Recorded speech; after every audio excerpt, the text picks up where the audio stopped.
શ્રમણોપાસક શકડાલ પુત્ર. તે વખતે દેવાદિદેવ મહાવીર સ્વામીનો પ્રભાવ સર્વત્ર ફેલાઈ ગયો હતો. ગૌશાલક પણ પોતાની જાતને તીર્થંકર તરીકે જાહેર કરતો. તેણે નિયતિવાદની સ્થાપના કરી હતી. તે સમયમાં તેનો પ્રચાર પણ ઘણો હોવાથી તેના લાખો અનુયાયીઓ થઈ ગયા હતા.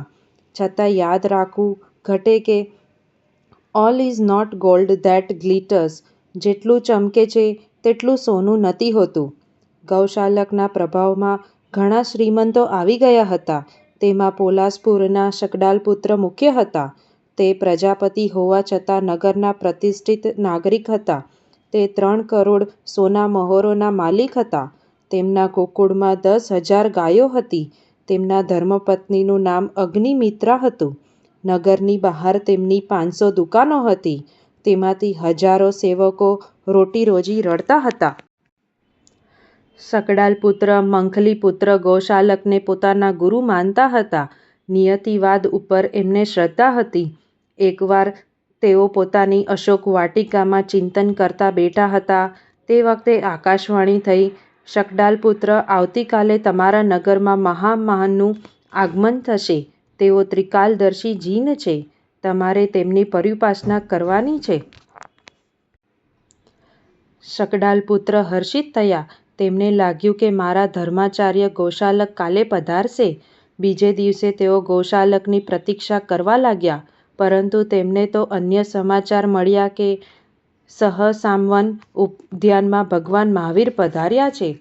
શકડાલપુત્ર આશ્ચર્ય પામ્યા. તેમને થયું કે મહાવીર સ્વામી પણ તીર્થંકર છે, તેથી તેમના મારે દર્શન કરવા જોઈએ. તેઓ ભગવાનની પાસે આવ્યા અને તેમનો ઉપદેશ સાંભળ્યો. દેશના પૂર્ણ થયા પછી પ્રભુએ પૂછ્યું, શકડાલ, તમને મહામહનના આગમનની સૂચના મળી હતી? હા ભંતે, આપની વાત સાચી છે, શકડાલપુત્રએ કહ્યું. શું તમે એને ગૌશાલકના આગમનની સૂચના માની હતી? પ્રભુએ પૂછ્યું. સાચી વાત છે પ્રભુ, શકડાલે કહ્યું. હવે તો વિશ્વાસ બેસી ગયો ને કે દેવે ગૌશાલકના આગમનની વાત નહોતી કરી? શકડાલપુત્રને થયું કે મહાવીર સ્વામી મનની વાતો જાણે છે. તેઓ સાચા સર્વજ્ઞ છે. તેણે પ્રભુને પોતાની કુંભારકાળ શાળામાં પધરાવ્યા. પ્રભુ થોડા દિવસ ત્યાં બિરાજ્યા. એકદા પ્રભુએ તેને નિયતિવાદની મિથ્યા શ્રદ્ધા છોડાવવા માટે કહ્યું, દેવાનુપ્રિય, આ વાસણ કેવી રીતે બન્યા છે? તે બનાવવાના હતા તેથી બની ગયા. એ જ નિયતિ હતી. તેણે જવાબ આપ્યો. પ્રભુએ પૂછ્યું, શું એમાં પુરુષાર્થની આવશ્યકતા ન હતી? શકડાલપુત્રનું મન શંકાશીલ બની ગયું. છતાં નિયતિવાદની અસરના કારણે કહ્યું, પ્રભુ, એમાં પુરુષાર્થ શું કરે? જે થવાનું હોય છે તે થયા કરે છે. પ્રભુએ તેને બીજો પ્રશ્ન કર્યો. દેવાનુપ્રિય, કોઈ વ્યક્તિ આ માટીના વાસણોને ફોડી નાખે તથા તમારી ધર્મપત્ની અગ્નિમિત્રાની સાથે અનાચાર સેવે તો તમે શું કરો? શકડાલપુત્રે કહ્યું, તેને અવશ્ય શિક્ષા કરું. અરે, તેના હાથ પગ ભાંગી નાખું વગેરે. પ્રભુએ કહ્યું, આવું શા માટે કરવાનું? એમ કરશો તો નિયતિવાદનો સિદ્ધાંત ક્યાં રહેશે? નિયતિવાદ તો એમ કહે છે કે જે બનવાનું છે તેને કોઈ રોકી શકતું નથી. બધું નિયત છે. પછી તે વ્યક્તિ અપરાધી કેમ કહેવાય? શું તેને શિક્ષા કરવી તે નિયતિવાદનો ભંગ નથી? શકડાલપુત્ર સમજી ગયા કે નિયતિવાદનો સિદ્ધાંત ખોટો છે. તેઓ પ્રભુના ચરણમાં સમર્પિત થઈ ગયા. તેમણે શ્રાવકના 12 વ્રત અંગીકાર કર્યા તથા પોતાની જાતને ધન્ય માની. ભગવાન મહાવીર અન્યત્ર વિહાર કરી ગયા. અમુક સમય પછી ગૌશાલકને ખબર પડી કે પોતાના મુખ્ય ભક્ત ભગવાન મહાવીરના શ્રાવક સંઘમાં ભળી ગયા છે. ત્યારે તેમને સમજાવવા માટે તે પોલાસપુર આવ્યા તથા શકડાલપુત્રના ઘરે પધાર્યા. પણ શકડાલપુત્રે તેમની પૂર્વવત આગતાસ્વાગતા ન કરી, તેથી ગૌશાલકને ખેદ થયો. ગૌશાલક તેને છોડવા નહોતો માંગતો, તેથી ચતુરાઈથી કહ્યું, દેવાનુપ્રિય, મહામહન પધાર્યા હતા. કોણ મહામહન? મહામહન મહાવીર. શું આપ મહાવીર સ્વામીને મહામહન માનો છો? શકડાલપુત્રે પૂછ્યું. ચોક્કસ, મહાવીર મહામહન છે. ત્રણેય લોક દ્વારા પૂજનીય છે. તેઓ કેવળ જ્ઞાની છે એટલું જ નહીં, પણ તેઓ મહાગોપ, મહાસાર્થવા, મહાપ્રણેતા છે. આદિ વિશેષણોની સ્તુતિ કરી. શકડાલ પુત્રએ પૂછ્યું, શું આપ મહાવીર સ્વામીની સાથે પ્રશ્નોત્તર કરી શકો છો? નહીં, હું તેમની સાથે ચર્ચા ન કરી શકું, કેમ કે તેઓ મારા પ્રત્યેક તર્કને ખંડિત કરવા પરમ સમર્થ છે. શકડાલ પુત્રે કહ્યું, આપે મારા ધર્મગુરુને બરાબર ઓળખ્યા છે તથા તેમની સ્તુતિ કરી છે, માટે મારી કુંભારકાંડ શાળામાં પધારો તથા ત્યાં બિરાજો. ગોશાલકે ત્યાં રહીને વિવિધ તર્ક વિતર્ક દ્વારા શકડાલ પુત્રને પોતાના મતમાં પાછા લેવાના પ્રયત્નો કર્યા, પણ તેને નિરાશા સાંપડી. આખરે ત્યાંથી વિહાર કર્યો તે મહાવીર સ્વામીનો કટ્ટર વિરોધી બની ગયો. શકડાલ પુત્રની ધર્મશ્રદ્ધા નિરંતર વધતી ગઈ. એક રાત્રે તેઓ પૌષદશાળામાં ધર્મચિંતન કરી રહ્યા હતા, ત્યારે એક દેવે તેમની ભારે કસોટી કરી. પોતાની માયાથી તેમની સામે તેમના પુત્રોને મારી નાખ્યા, છતાં શકડાલ પુત્ર નિષ્ફળ રહ્યા. દેવે તેમના પત્ની અગ્નિમિત્રાની હત્યા કરવાની કોશિશ કરી ત્યારે શકડાલ પુત્ર ચલિત થઈ ગયા. તેઓ દેવને મારવા માટે દોડ્યા, પણ દેવ અદૃશ્ય થઈ ગયો. તેમના હાથમાં થાંભલો આવ્યો. અવાજ સાંભળીને અગ્નિમિત્રા ત્યાં આવી, ત્યારે શકડાલ પુત્રે તેને બધી વાત કરી. તેણીએ કહ્યું, બધું બરાબર છે. કોઈ દેવે તમારી પરીક્ષા કરી લાગે છે, માટે ચિંતા છોડી દો. શકડાલ પુત્રે સમાધિ ભાવ ધારણ કર્યો. તેઓ ધીમે ધીમે સંસારની માયાથી વિરક્ત થતા ગયા તથા અંતે અનશનની આરાધના કરી સમાધિ મૃત્યુ પામી પ્રથમ દેવલોકમાં દેવ થયા. ત્યાંથી મહાવિદ્ય ક્ષેત્રમાં મનુષ્ય થઈને મોક્ષને પ્રાપ્ત કરશે. પ્રભુએ પોતાના સંયમી જીવનનું 21મું ચાતુર્માસ વાણિજ્ય ગ્રામમાં કર્યું. ત્યાં અનેક ભાવિકો પ્રભુ પાસે બોધ પામ્યા. પ્રભુના પરમોપાસક મહાશતક વાણિજ્ય ગ્રામથી વિહાર કરીને પ્રભુ ગ્રામાનુગ્રામ વિચરતા મગધ દેશમાં પધાર્યા. રાજગૃહી નગરીના ગુણશીલ ઉદ્યાનમાં ચાતુર્માસ કર્યું. ત્યાં સુપ્રસિદ્ધ ધનાઢ્ય મહાશતક ગાધાપતિ રહેતા હતા. તેમની પાસે 34 કરોડ સોનામહોરો હતી. 80,000 ગાયોના 8 ગોકુળ હતા. રાજગૃહીના મુખ્ય શ્રીમંતોમાંના તેઓ એક હતા, છતાં ધનનું અભિમાન તેમને ન હતું. મહાશતકની 13 પત્ની હતી, તેમાં રેવતી મુખ્ય હતી. તે એક શ્રીમંત પિતાની પુત્રી હતી. તેને લગ્ન વખતે પુષ્કળ પ્રમાણમાં દહેજ મળ્યું હતું. તેનો અહંકાર ઘણીવાર પ્રગટ થતો રહેતો. પ્રાય સત્તાને સંપત્તિને સ્ત્રીઓ જીરવી શકતી નથી. પ્રભુ જ્યારે રાજગૃહીમાં પધાર્યા ત્યારે મહાશતક તેમની પર્યુપાસના કરવા માટે ગયા. પ્રભુની દેશના સાંભળીને તે ખૂબ જ પ્રભાવિત થયા તથા શ્રાવકના 12 વ્રત સ્વીકાર્યા. હવે તેમનો વધારે સમય ધર્મધ્યાનમાં પસાર થવા લાગ્યો. તેનાથી રેવતી વધારે સ્વતંત્ર બની ગઈ. તેને થયું કે જ્યાં સુધી તેની શોખ્ય હશે ત્યાં સુધી તે પૂરું સુખ નહીં ભોગવી શકે. તેથી તેણીએ ગુપ્ત રીતે 6 પત્નીઓને વિષ પ્રયોગથી તથા 6ને શસ્ત્ર પ્રયોગથી મરાવી નાખી. આ હત્યાઓ એટલી કુશળતાથી કરી કે કોઈને તેના ઉપર સંદેહ ન પડ્યો. રેવતી સ્વચ્છંદ બની ગઈ. તે ગુપ્ત રીતે મદ્યપાન તથા માંસાહાર કરવા લાગી. નિરંતર મધમાસના સેવનથી તેની કામવાસના વધતી ગઈ.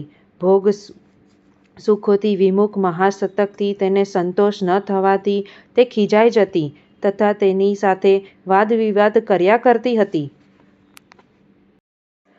પ્રભુ મહાવીરની અહિંસા મગધ દેશના કણ-કણમાં ફેલાઈ ગઈ હતી. શ્રેણિક મહારાજાએ પોતાના રાજ્યમાં અમારી પડ વગાડવ્યો હોવાથી પંચેન્દ્રિય જીવોને મારવાની સખત મનાઈ હતી. માંસ વ્યાપાર પર સખત પ્રતિબંધ મૂકી દેવામાં આવ્યો હતો. રેવતી માંસાહારની ભારે વ્યસની બની ગઈ હોવાથી તેને તે પ્રતિબંધ ખૂબ ખૂંચતો હતો. તેણીએ પોતાના એક નોકરને પુષ્કળ ધન આપીને પોતાના પિતાની ગોશાળામાંથી 2 વાછડા મંગાવ્યા. તેમને મારીને માંસાહાર કર્યો. આ રોજનો ક્રમ થઈ ગયો. સ્ત્રી સહજ કોમળતા ક્યારની નષ્ટ થઈ ચૂકી હતી. પાપના સેવન કરનારને ધીમે ધીમે પાપની બીક દૂર થઈ જાય છે, તેથી તે કઠોર બની જાય છે. મહાશતકને રેવતીના કૃત્યોની ખબર પડી ત્યારે તેમને તે કાર્યોની ભારે ઘૃણા કરી. તેમને તેની સાથેનો સંબંધ કાપીને પોતાનો મોટા ભાગનો સમય પૌષધ શાળામાં પસાર કરવા લાગ્યા. એકદા તેઓ પોતાની પૌષધ શાળામાં ધર્મારાધના કરી રહ્યા હતા તે વખતે મદિરાપાનના નશામાં રેવતી ત્યાં આવી તથા કામચેષ્ટાઓ કરવા લાગી. મહાસતક પોતાની સાધનામાં સ્થિર હતા. મહાસતકે પોતાના મોટા પુત્રને ઘરની બધી જવાબદારી સોંપીને પોતે શ્રાવકની 11 પડીમાઓ વહન કરવા લાગ્યા. તેમનું શરીર જીર્ણ થવા લાગ્યું. આખરે આજીવન અનશન સ્વીકારી લીધું. અત્યંત વિશુદ્ધ ભાવોના કારણે તેમને અવધિજ્ઞાન ઉત્પન્ન થયું. એક દિવસ ફરીને રેવતી મહાસતકની પાસે આવી તથા નિર્લજ્જતાપૂર્વક કુચેષ્ટાઓ કરવા લાગી. તેથી મહાસતકને ક્રોધ આવી ગયો. તેઓ બોલ્યા, દુષ્ટા, તું શું કરી રહી છે? આજથી 7મા દિવસે તું વિષુચિકા રોગથી મરીને પ્રથમ નરકમાં જઈશ. રોગ, મૃત્યુ તથા નરકની વાત સાંભળીને રેવતી ધ્રુજી ઉઠી. તેનો નશો ઉતરી ગયો. તે પોતાના ભવનમાં ચાલી ગઈ. તેને લાગ્યું કે પતિએ પોતાને શ્રાપ દીધો છે. તેથી તે નિરંતર આર્તધ્યાન કરવા લાગી. 7મા દિવસે તેનું મૃત્યુ થયું. ભગવાન મહાવીર રાજગૃહમાં પધાર્યા. પ્રભુએ ગૌતમ સ્વામીને કહ્યું, દેવાનું પ્રિય મહાસતક અંતિમ સાધનામાં તલ્લીન છે. તેમણે પોતાની પત્નીને અત્યંત અપ્રિય શબ્દો કહ્યા છે. જો કે તેમના વચન સાચા છે, પરંતુ આત્મસાધકે બીજાને દુઃખ લાગે તેવા કટુ વચનો કદી પણ ઉચ્ચારવા જોઈએ નહીં. તમે જાઓ તથા તેમના પ્રમાદ માટે પ્રાયશ્ચિત કરવાની પ્રેરણા કરો. પ્રભુની આજ્ઞાથી ગૌતમ સ્વામી મહાસતક પાસે આવ્યા તથા તેમની ભૂલ માટે તેમને સાવધાન કર્યા. મહાસતકે પોતાની ભૂલનો સ્વીકાર કર્યો તથા પ્રાયશ્ચિત લઈને શુદ્ધ થયા. પ્રભુનો ખૂબ જ ઉપકાર માન્યો તથા ગૌતમ સ્વામીને કષ્ટ આપવા બદલ ક્ષમા માંગી. મહાસતક સમાધિ મૃત્યુ પામી પ્રથમ દેવલોકમાં દેવ થયા. ત્યાંનું આયુષ્ય પૂર્ણ કરીને મહાવિદ્ય ક્ષેત્રમાં મનુષ્ય થઈને મોક્ષ ગતિને પામશે. રોહા અણગારના મૌલિક પ્રશ્નો. રાજગૃહના ગુણશીલ ઉદ્યાનમાં ચોમાસું પસાર થઈ રહ્યું હતું. એકવાર રોહા અણગારે ભગવાન મહાવીરને પૂછ્યું, ભંતે, લોક અને અલોકમાં પ્રથમ કોણ, પછી કોણ? પ્રભુએ ફરમાવ્યું, રોહા, લોક અને અલોક બંને શાશ્વત છે, તેથી તેમાં ક્રમ ન હોય. તે જ રીતે ભવ્ય અભવ્ય આદિમાં પણ સમજવું જોઈએ. રોહા અણગારે આગળ પૂછ્યું, ભગવાન, પહેલાં ઈંડું કે કુકડી? ભગવાને ફરમાવ્યું, ઈંડા શેમાંથી ઉત્પન્ન થયા? કુકડીમાંથી. કુકડી શેમાંથી થઈ? ઈંડામાંથી. એમાં પ્રથમ પછીનો ક્રમ કહી ન શકાય. બંને અનાદિકાળથી છે. અશાશ્વત વસ્તુઓમાં પૂર્વાપર ક્રમ હોય છે, પણ શાશ્વત વસ્તુઓમાં એ ક્રમ સંભવિત નથી. રોહા અણગારને પ્રભુએ કરેલા સમાધાનથી સંપૂર્ણ સંતોષ થઈ ગયો. એકદા ગૌતમ સ્વામીએ પણ પૂછ્યું, પ્રભો, લોક સ્થિતિ કેટલા પ્રકારની છે? પ્રભુએ ફરમાવ્યું, ગૌતમ, લોક સ્થિતિ 8 પ્રકારની છે. સૌથી નીચે આકાશ છે. આકાશ પર વાયુ છે. વાયુ પર પાણી છે. પાણી ઉપર પૃથ્વી છે. પૃથ્વી ઉપર ત્રસ અને સ્થાવર જીવો છે. એ જીવો પર અજીવ પ્રતિષ્ઠિત છે. જીવ કર્મોના આધારે વિવિધ પર્યાયોમાં પ્રતિષ્ઠિત છે. મન, ભાષા આદિના અજીવ પૂતગલ જીવો દ્વારા સંગૃહિત છે તથા જીવ કર્મ દ્વારા સંગૃહિત છે. મન એવ મનુષ્યાણાં કારણં બંધ મોક્ષયો. ભગવાન મહાવીર રાજગૃહમાં બિરાજતા હતા. તેમના શ્રમણ સંઘમાં એક પ્રસન્નચંદ્ર નામના રાજર્ષિ હતા. તેઓ પૂર્વાવસ્થામાં પોતનપુરના રાજા હતા. તેમણે પ્રભુનો ઉપદેશ સાંભળી પોતાના એકદમ નાની ઉંમરના પુત્રને રાજગાદીએ બેસાડી દીક્ષા લીધી હતી. તેઓ ઉગ્ર સાધના કરી રહ્યા હતા. ગુણશીલ ઉદ્યાનથી થોડે દૂર રાજમાર્ગની નજીક એક વૃક્ષ નીચે પ્રસન્નચંદ્ર રાજર્ષિ ધ્યાન ધરી રહ્યા હતા. તેઓ એક પગે ઊભા હતા. તેમના હાથ ઊંચી દિશામાં હતા. સૂર્ય તરફ તેમની આંખો હતી. મગધેશ સૈનિક સૈન્યની સાથે પ્રભુ મહાવીરના દર્શનાર્થે જઈ રહ્યા હતા. તેમની દ્રષ્ટિ ધ્યાનસ્થ રાજર્ષિ ઉપર પડી. તેમની આવી ધ્યાન દશા જોઈને મહારાજા પ્રભાવિત થયા. સુમુખ અને દુમુખ નામના 2 સેનાપતિઓ સૈનિક મહારાજાની પાછળ પાછળ ચાલ્યા આવતા હતા. સુમુખે પ્રસન્નચંદ્ર મુનિરાજને વંદન કર્યા તથા તેમની ધ્યાન સાધનાની ખૂબ જ પ્રશંસા કરી. તે વખતે દુમુખ બોલ્યો, સુમુખ, તું કોને વંદન કરે છે? તું આ નિર્દય રાજાને નથી ઓળખતો? આ પોતનપુરના રાજા પ્રસન્નચંદ્ર છે. તેણે પોતાના દુધિયા દાંતવાળા પુત્રને સિંહાસને બેસાડી પોતે સાધુપણાનો ઢોંગ આદર્યો છે. એના મંત્રીઓ પાડોશી રાજ્ય સાથે મળી ગયા છે તથા તે રાજાઓએ પોતનપુર ઉપર આક્રમણ કરી દીધું છે. કોણ જાણે હવે શું થશે? દુમુખના શબ્દોથી પ્રસન્નચંદ્ર રાજર્ષિની ધ્યાનધારામાં ભંગ પડ્યો. પુનઃ મોહનો ઉદય થયો. તેમને થયું કે મારા મંત્રીઓ દગાબાજ નીકળ્યા તથા મારા પુત્રના દુશ્મન બની ગયા. હું તેમને છોડીશ નહીં. આમ તેઓ મનોમન યુદ્ધ કરવા લાગ્યા. મનથી જ શત્રુ સેનાને મારવા લાગ્યા. તન ધ્યાન મુદ્રામાં હતું પણ મન કશાયાધીન હતું. મહારાજા શ્રેણિક ભગવાન મહાવીર પાસે પહોંચ્યા તથા વંદન કરીને ત્યાં બેઠા. તેમણે કહ્યું, પ્રભો, પ્રસન્નચંદ્ર રાજર્ષિ સુંદર ધ્યાન ધરી રહ્યા છે. તેઓ અત્યારે કાળધર્મ પામે તો ક્યાં જાય? ભગવાને કહ્યું, સાતમી નરકમાં. શ્રેણિક મહારાજા હબક ખાઈ ગયા. તેમણે ફરીને કહ્યું, ભંતે, આવા મહાસાધક નરકમાં જશે? પ્રભુએ કહ્યું, અત્યારે એમનો દેહ છૂટે તો તેઓ સર્વાર્થ સિદ્ધ વિમાનમાં જાય. શ્રેણિક મહારાજાને નવાઈ લાગી કે ક્ષણમાં નરક ને ક્ષણમાં દેવલોક. તેમણે પ્રભુ પાસે આ બાબતનો વિશેષ ખુલાસો માંગ્યો. પ્રભુ મહાવીરે ફરમાવ્યું, શ્રેણિક, પ્રસન્નચંદ્ર રાજર્ષિ ઉચ્ચ ધ્યાન દશામાં હતા પણ તમારા સેનાપતિઓનો વાર્તાલાપ સાંભળી પુત્ર મોહથી વ્યાકુળ થઈ ગયા. મનથી યુદ્ધ કર્યું. તે વખતે ભયંકર રૌદ્ર ધ્યાનના કારણે સાતમી નરકને યોગ્ય કર્મના દળિયા સંચિત કરેલા. પછી શસ્ત્રો સમાપ્ત થઈ ગયા. પછી મુગટ લેવા માથે હાથ રાખ્યો તો મુંડન જોઈને સાવધાન થઈ ગયા. અરે, હું તો સાધુ છું. કોણ પિતા, કોણ પુત્ર, કોનું રાજ્ય? ફરીને ધ્યાન સાધનામાં સ્થિર થઈ ગયા. પ્રભુએ આ ખુલાસો કર્યો ત્યાં તો દુંભી વાગી. પ્રભુએ કહ્યું, રાજન, પ્રસન્નચંદ્ર રાજર્ષિ કેવળ જ્ઞાની બની ગયા.